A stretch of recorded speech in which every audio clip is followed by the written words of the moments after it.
You're now listening to All Hog Sports, covering all Arkansas Razorback sports, such as football, basketball, baseball, and much more. Now, here's your host for today's show, Sam Stimpson. It's that time of the year again, March Madness. We got it this year, and the Hogs are going dancing in the Indianapolis bubble as the number 3 seed in the South region. They face Colgate in the first round. So on the show, I'll be previewing that matchup, and if the Hogs advance, they'll either play Texas Tech or Utah State. I'll be covering the Hogs' run in March Madness here. Hopefully they go pretty far. Sorry for being a little bit inactive here. Been busy with a couple things, but All Hog Sports is back. I'm going to look to post a schedule on Twitter sometime soon, so make sure to follow at All Hog Sports Pod. Now, this is the NCAA Round of 64, True TV on Friday morning at 11:45 a.m. Central Time. It's at Bankers Life Fieldhouse where the Indiana Pacers play. Now, before I get to the other team, Colgate, I'll talk about your Arkansas Razorbacks. Hogs are the number 3 seed, obviously 22-6 on the year. Now, my keys to the game for the Razorbacks to really win this or run Colgate out of the gym is shot selection. Sometimes you have to take smart shots and just settle for what you get. Colgate is a team that defends the 3 really well, holding opponents to less than 30%. And when I talk about Colgate, it's really hard to gauge how good they actually are because they've only played a very small number of games. Their record is 14-1. They've only played 15 games, didn't play any non-conference games, I think. They've played like the same 5 opponents all year. It's just really weird to try to gauge this team because they haven't played any good competition this year. We're going to have to just settle for what we get for shots, I think, against strange teams like this. I think Musselman knows each guy. Each guy knows their own game. Not really too concerned about shot selection because it's been really fine throughout the season. But obviously, like I said, use that length and athleticism to your advantage. Colgate really doesn't have this as much and hasn't played against a lot of it. Guys like Justin Smith, who are extremely athletic, Moses Moody, that's one of the reasons why he's an NBA lottery pick. You just have to use that athleticism length from guys like Vanover and Williams to contest shots and just stop Colgate from throwing up threes, driving to the basket, preventing fouls and things like that. Arkansas is a pretty good team defensively and pretty good on offense too. So just have that balanced attack and just keep it rolling like you're playing any other team. Make your shots at the charity line. This is something Arkansas struggled with the loss at the SEC tournament against LSU. Now, this is actually a really interesting stat because Arkansas is 57th in the nation in free throws attempted. This is just due to them driving to the bucket a ton, getting fouls, and going to the line. And we usually make a lot of them, but, we obviously struggled in Nashville. Colgate is in the middle of the pack at 175th for defensive free throw rate, so that's the amount of free throws the other team attempts when they play them, just based on how much they foul, getting the bonuses, foul shooters, things like that. So Colgate's not really a good team that will stop Arkansas from going to the charity stripe. I think the Hogs can definitely hit the line 15 plus more here, and you want to be able to at least nail 70, 75, 80% of those shots. Control the turnovers in an up-tempo offensive game. These two offenses run in the top 30 in just pace. So, it's going to be a fast-paced game. Just controlling your turnovers and not making lazy passes or ill-advised passes goes along with that.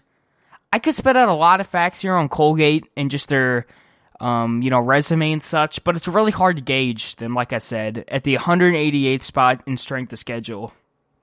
I'll talk about that more in the section for Colgate, though. I think the matchup favors us for ball security, though. Colgate really doesn't play that aggressive, and they're not that good in the paint, even though they average 39.8 rebounds per game. Their defense really isn't that good in comparison to the opponents they play. With the opponents you play, if they were a team that I think had a legit shot of being upset alert, I think they would be a top 30 defense. I don't see this being an upset alert. I don't understand why a lot of people are saying that, but, I didn't make my prediction and all that. I'll get into it more.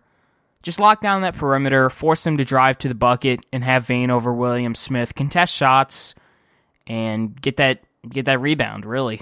Now my projected 5 for this game is guard Moses Moody, obviously the freshman of the year. Congrats to him, by the way. He's been showing up big time, 28 points in a loss against LSU.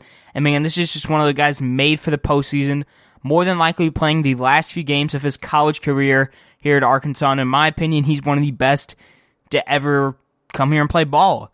I think he's really going to show up big time in these games, 17.5 points per game.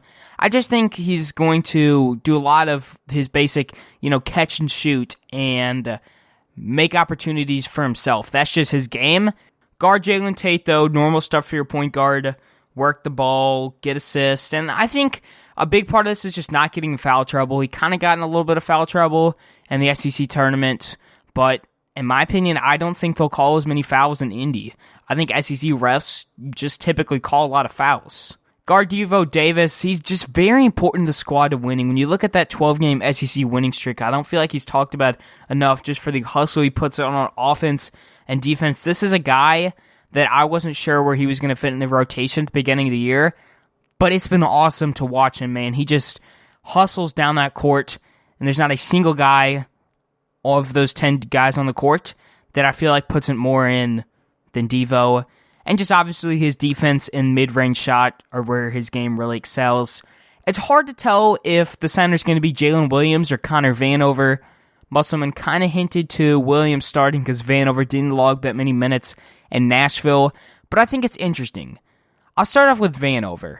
I know he didn't play that many minutes in Nashville, but I still think he provides a really unique opportunity against this Colgate team to play well. I just think the length he has can contest shots within the paint, get rebounds, blocks. I mean, you watched him play a lot of minutes in the non-conference games and in some of the conference games this year, and there's obviously points of his game that I think just match up well with Colgate. There's a lot of guys on this team that I think are like just matchup problems. I think Vanover could be one of those, along with Ethan Henderson. I wouldn't be shocked to see a 3-center rotation a little bit if we struggle early with Williams, Vanover, and Henderson, but I like all 3 of these guys in this matchup particularly. I'm so glad to have Williams back. He's way more than what the stat sheet shows, just his ability to draw charges, put back dunks, defensive rebounding, and just stretch the floor as well. I feel like his post-up game has gotten pretty good with that, and, driving to the bucket, kicking it out to Moody, Tate, any of those guys who can throw up a 3 in those situations.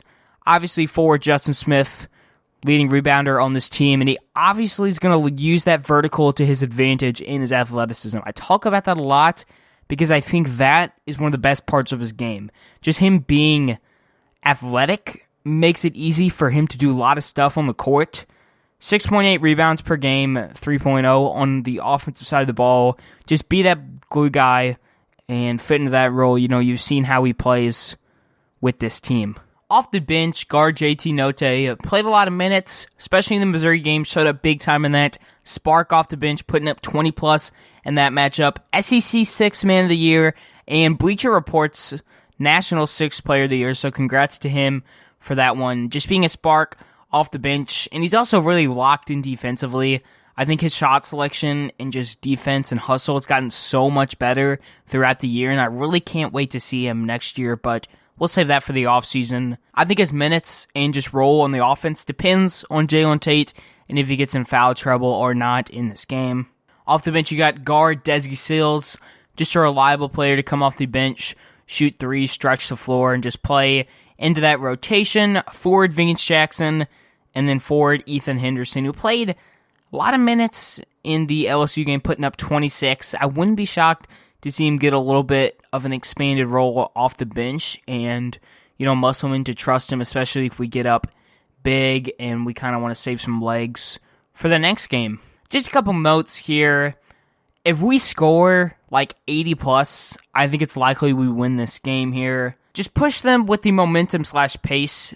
I think we win this off of that because even though both teams run like a fast offense, Arkansas obviously has more athletes and more legs and just guys who I think are more prepared for the moment. So if you wear down their starters and both teams go to the bench, I think it's easy to assume which bench has better players. Arkansas. Now this game is versus the Colgate Raiders, coming in at a record of 14-1, Patriot League champs. So just a little bit more on what Arkansas needs to do to this team, because this is what they do well. They shoot the three ball really well, 40% as a whole in the Patriot League. Arkansas needs to stop them from shooting threes, because they'll attack the basket and then force ugly shots at the basket and get the rebound if they don't make it. Obviously, sometimes they're going to go in. I think a lot of these March Madness upsets start when this lower seed just comes out and shocks everybody and gets up to like a 10-2 lead. Arkansas can't let that happen. That's been an issue all year against maybe a couple mid-majors and SEC opponents. We got to hit the gas in the first minute, I think, just to put this team away. They won't hit the line often. They are number 267th in free throws attempted per game. Arkansas is 43rd in defensive free throw rate. We know how close games get in March Madness. So for them, not to go to the line that much, and Arkansas not give them free line shots is important here. I don't think that'll happen, though. Up-tempo game is obviously favored towards Arkansas because of that deeper lineup. And a big part of that is Jordan Burns, he really runs that offense for Colgate. And, it's hard to put a point guard in foul trouble. But if it's something Arkansas could do, I could see it. I don't really think it's going to happen that much. But despite winning 13 straight, Arkansas actually has the better momentum here. Colgate is 301st in positive momentum. They haven't been playing their best ball compared to earlier in the season, according to Haslametrics.com. This is where I'm getting all of these stats. Shout out to them. They do an incredible job breaking down matchups. And then Arkansas is 87th in positive momentum, winning 12 out of the last 14 games. So their full schedule was, they beat Army, lost to Army, beat BU twice, Holy Cross 4 times in a row, Army, beat BU 3 more times, Bucknell, Loyola, Maryland. So they really haven't played that many teams that are that good, and they just played them a ton. Just a unique perspective into their schedule and such. So the starting 5 last game in the Patriot League Championship against Loyola, Maryland, where they punched their bid, beating them 85-72. Guard Nelly Cummings, 12.3 points per game, 47% from the floor, 36% from deep. This is your typical mid-range shooter. He's alright on defense. I watched a little bit of Colgate film, and a lot of what they do is that they like to drive to the basket and then not get the layup. They kick it out and shoot a wide open 3. And these teams in the Patriot League really struggle with that. But I think Musselman is a really fantastic head coach. You got to remember how good Arkansas is coming off of 4+ days of rest. And there's nothing to do in Indy right now in the bubble. You're literally just in a hotel room. So I think Muss is going all at it, figuring out how to stop the kick and drive and all of that. So when I mention a lot of these things, I think they're keys to Colgate getting the upset, but I see Musselman and the coaching staff preparing for these, but I don't think it's going to happen. Next up is guard Jordan Burns. He's the point guard for this team, and you stop him, you stop Colgate. 17 points per game coming in at the leader there, 5.4 assists per game, and 1.6 steals per game. This is your guy that they're going to try to force onto Jalen Tate or Moses Moody. On the defensive side of the ball, 4.4 rebounds as well. He's 41% from deep and 40% from the floor, and this is your guy to stop. I wouldn't be shocked if Arkansas went with a double-team trap in some situations, kind of like they did against Sharif Cooper in the second Auburn game. They also got guard Tucker Richardson coming off the bench, 11.7 points per game and 5.9 rebounds per game, 4.2 assists. Another guy who opens up the offense, so that's another reason why the double-team trap wouldn't be too effective against this team. Forward Keegan Records, he's 6'10", and the leading rebounder on this team at 7 rebounds per game. This is your guy who's going to be going for boards against Jalen Williams, Van